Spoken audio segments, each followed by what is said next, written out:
Hello everybody, welcome back to HardReset.Info channel. In today's video, I'll show you how to easily connect Evernote account to your Canon TS8351a.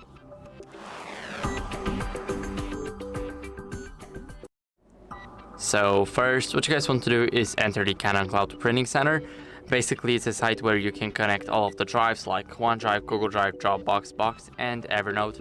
So basically, after you log in with your Canon account here, you will be able to connect the Evernote to your printer.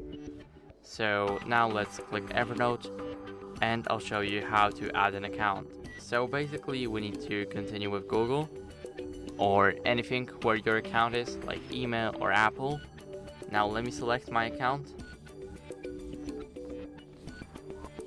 And now we need to authorize the Canon printer to access my account. Here we can change the duration. Let's click authorize. And as you guys can see, now our account is connected and we have the Evernote account. So now we can print from the account or we can scan to the account. So that's it. I hope this video helped you, and if it did, then leave a like, sub, and a comment, and I'll see you in the next one.